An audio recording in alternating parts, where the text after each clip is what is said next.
It was just another chaotic day in San Diego, but for Boosie, it would turn into the moment the feds had been waiting for. Cameras weren't rolling for a music video, but for an Instagram live session, a raw, unfiltered glimpse into his world. He thought it was harmless, talking to fans, vibing with his crew, flexing his fit, but the split-second flash of metal in his waistband would change everything. Federal agents were watching, the frame froze on their screens, Boosie unmistakably with what looked like a handgun tucked at his side. For a man with his record, that image was more than dangerous, it was damning. The clip made its rounds behind the scenes, shared from one investigator's inbox to another until it reached the prosecutors who'd been circling his name for months. By the time Boosie left that location, a quiet hunt had begun. Unmarked cars followed him through the city streets, keeping distance but never losing sight. Minutes later, red and blue lights lit up behind his vehicle. The arrest went down fast, clean, no time for questions. And just like that, Boosie's summer turned from touring stages to cold holding cells. At first, it looked like he might dodge the bullet. The original charge was dismissed in state court. Fans celebrated online, claiming the system had nothing on him. But in the shadows, the feds weren't done.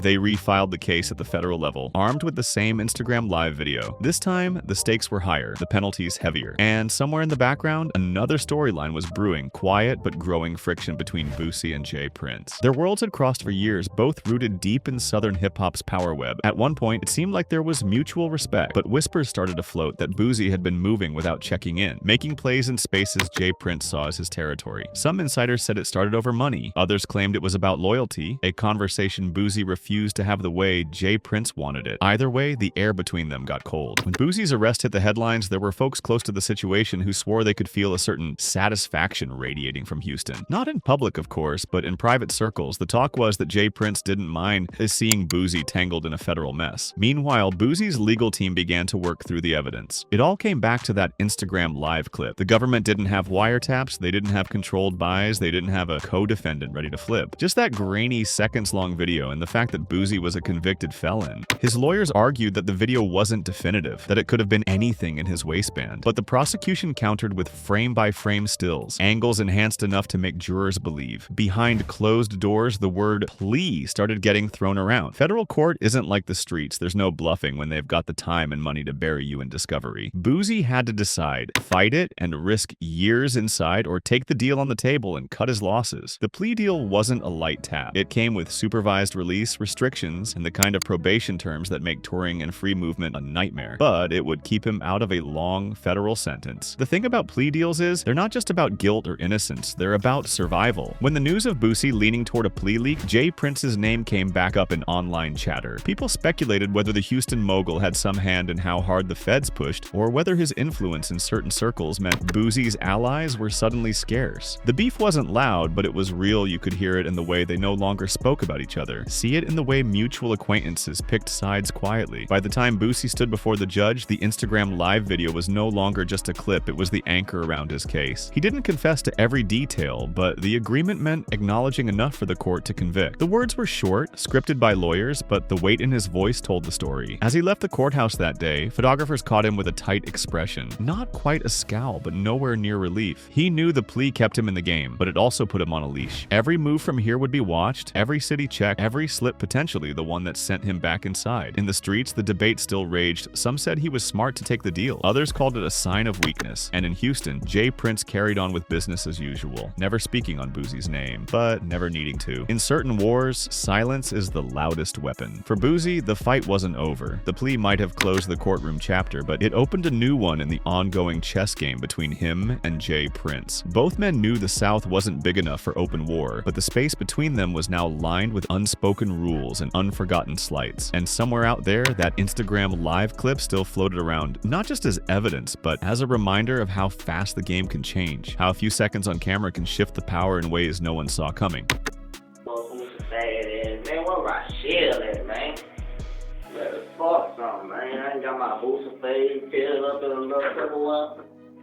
Who that is? Oh, what up, babe? I heard you just fuck with that nigga Trey the dummy and shit, you heard me? What up, bitch?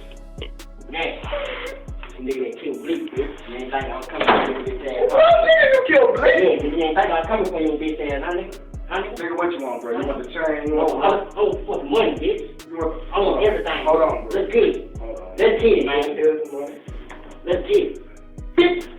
No, look, here's the money. So I'm gonna be right now, I'm gonna give you that new Boosie CD, man. You know, before, after you kill me.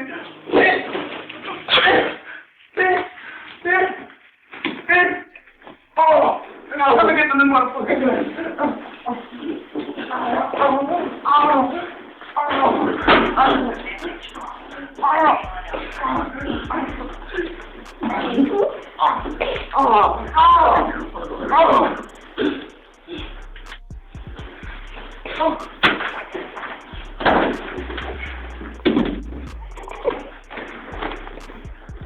You come stand there, you get hit with that, bitch. Big dick on me Boosie Badazz, ho. Yo, man.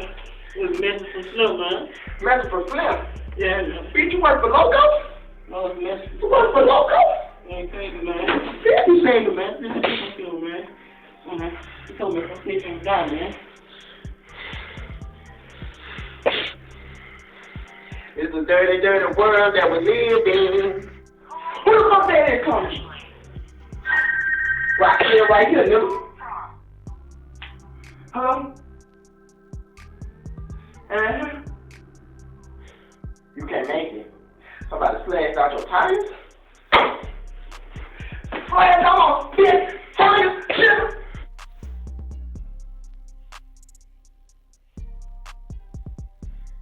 And I'm my brother's keeper, yes I am. When word first spread through Baton Rouge that Boosie's alleged hitman had been convicted for the murder of Bleak, a man who was once considered family, the streets lit up with rumors. Some people said it was inevitable. Others claimed there was more to the story. But no one expected what happened inside that courtroom the day the sentence came down. Boosie got a lot of victims. He murdered a lot of people. He had a tattoo on his chest that says, Boosie, who next? He's a real gangster.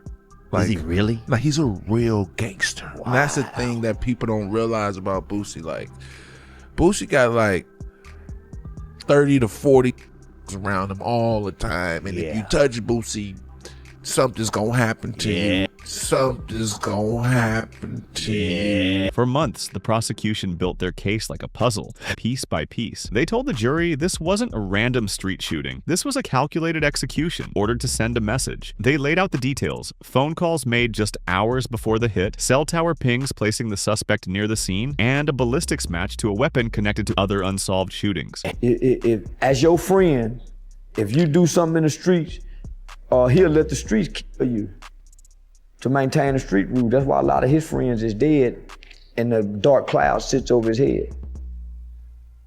See, when you so down with the streets, homie, you have one of your partners here, like Boosie was doing, upholding them street rules. Any man that constantly hide his eyes is not to be trusted. That's the window to the soul. Man, you look a person in his eyes, man, when you hiding your eyes, you hiding something. And Boosie hide his eyes a lot. He will not let you look into his eyes. He done crossed a lot of friends upholding these. But the biggest blow? A witness who had been close to the operation. Someone who, according to prosecutors, knew the plan before it went down. At first, this witness kept quiet, but once the police applied pressure, the story started spilling out. The jury listened closely as they described meetings, coded conversations, and even a payout after Bleak's murder. Picked up a teen accused of another teen that set off a series of retaliation shootings in Old South Baton Rouge. That shooting started a rash of shootings that occurred in that particular area. Inside the courtroom, the victim's mother sat in the front row every day, never taking her eyes off the man accused of killing her son. Talk. I don't give a about you waking up saying nothing. You won't answer the phone line. I'll tell you on it. I'll tell you. I'll tell you to your face. You don't scare me. You don't scare me. I push you out there. Then gonna upload them. She clutched a folded photo of Bleak, the edges worn from being held so many times. The defense fought hard, telling a different story. They painted the hitman as a product of his environment, raised in poverty, surrounded by violence, and forced to make impossible choices to survive. They argued that there wasn't enough hard evidence to prove he pulled the trigger. You know, but as for the Boosie incident, the so-called beef with me and Lil Boosie, I ain't got no beef with Boosie because I talked to him. I talked to him maybe 5 months ago at the airport. I flew in from Mexico. I got a call that he was getting off the airplane. He was on his way to Baton Rouge because I knew somebody on the plane. I said, damn, this is the perfect time I can go catch him. white by itself. Right. Where ain't no entourage, it's just me and you, you know. Now, he wasn't acting like no nothing. You know, he stood up like a man, he talked to me, he told me that he ain't never crossed me, he ain't had nothing against me. He told me to look up to me in the streets. And I told him, well, my feelings were hurt because nigga told me, yank my sign down, which was petty, but it was big to me because I feel like we know each other and I just talked to you. And for you to do that, it's like you shitting on my dreams, bro. You know? So, told me he didn't do it. I told him, well, shit, ain't no beef. You know, just like I say, when I say things about people on songs, people gonna blow it up because they think it's gonna be, you know, but just don't know I'm entertaining my listeners. And I talk about anybody, you know. I could be with my boy A1, he make me mad. I might jot a line by his ass. You might see us later on. Right. So, make a long story short, people that caught on to it. Ain't nobody really tripping. No, it ain't nothing personal. You know, like I say, I told him, I said, man, I'd be less than a man to do you something behind something he said and she said when I can just come approach you. Because we know each other. You know, I know you and you know me. He even admits it was all a marketing campaign. I had did it because I had wanted to. I always think about marketing. You know what I'm saying? I thought it'd be an easy way to catch people's ear, and it worked. It did. You know what I'm saying? I did it. I took Boosie's album cover, took him off, put me on it, and I did it. But once you listen to the album, I had no diss. It wasn't a diss record. It just was something. I want to just be different, be exclusive. You know, a lot of people took it the wrong way. A lot of people understood what I was doing, and they commended me for it. You know, the music spoke for itself. They told the jury, if you're not 100% sure, you can't take a man's life. But in end, the jury didn't see doubt. They saw a cold-blooded killing. When the verdict came back guilty on capital murder, the room felt heavier. The next phase was sentencing, and prosecutors made it clear they were going for the maximum, death. Again, the Sheriff's Department says local rapper Torrance Hatch, better known as Lil Boosie, was arrested today on aggravated second-degree battery charges from a fight they say happened at his house on April the 12th. Sheriff's officials say when Boosie and a few others showed up at the house, there was some sort of a confrontation about the man stealing one of Boosie's necklaces. We're told that's when a fight broke out. Fist and possibly even a vase were used in the fight. One man was taken to the hospital with non-threatening injuries. Courthouse in Baton Rouge, where the jury has returned a not guilty verdict in the murder trial of Torrance Hatch, Lil Boosie. A jury of 9 women and 3 men took about an hour to come to this decision, not guilty for Boosie. He is already serving time right now in Angola on drug charges, an 8-year sentence there. But you're looking at pictures outside District Court in downtown Baton Rouge. There was a huge crowd outside the courtroom. On sentencing day, the gallery was packed with reporters, family members, and locals who'd been following the case. The judge read the decision slowly, every word hitting like a hammer. I hereby sentence you to death. At first, the defendant just stared forward, expressionless. He'd been through the whole trial without breaking. But then, something no one expected happened. He turned his head, looked directly at the victim's mother, and said in a low voice that carried through the room, "I'm sorry, I know I can't bring him back. I was wrong." There was no response. The mother just held his gaze, her face a mix of grief and defiance. Some people in the gallery shifted uncomfortably. Others tried to hold back tears. Even the court reporter lifted her head from the machine, just for a second. Deputies stepped forward, cuffed his hands, and began to lead him away. As he walked toward the side door, he glanced back once more at the family. Maybe searching for forgiveness. Maybe just taking one last look at the damage his actions had caused. Outside, the scene was chaotic. Cameras flashed, microphones were shoved forward, and reporters shouted questions. The prosecutor told the media it was justice served. The defense attorney admitted this was one of the most difficult cases of his career, saying, "My client wanted to speak from the heart. He knows it won't change the outcome." The victim's family left quietly, avoiding the swarm of press. They didn't need to say anything. Their expressions told the whole story. In Baton Rouge, this case became a symbol, not just of one man's death, but of how deep the code of the streets runs, and how quickly loyalty can turn into betrayal. People debated whether the apology was real or just a last-minute move to save face. But whether it came from guilt or fear, it's the moment that will be remembered long after the case fades from headlines. And now, with the death sentence handed down, the clock is ticking. Appeals may be filed, lawyers will keep fighting, but for the hitman who once worked in the shadows, path ahead is clear, and it ends where the state says it will. Because in this story, there are no happy endings, only loss, regret, and the cold reality of a life taken, and another about to be.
Boosie did not finance the records. You have to finance the records. Boosie did not give Blue an advance. You didn't reimburse him for studio time. You didn't pay producers. You didn't pay for no studio time. You didn't fly him out. The only thing that Boosie has said that he did for Blue is holler at Vlad to get him on Vlad. Let him wear a chain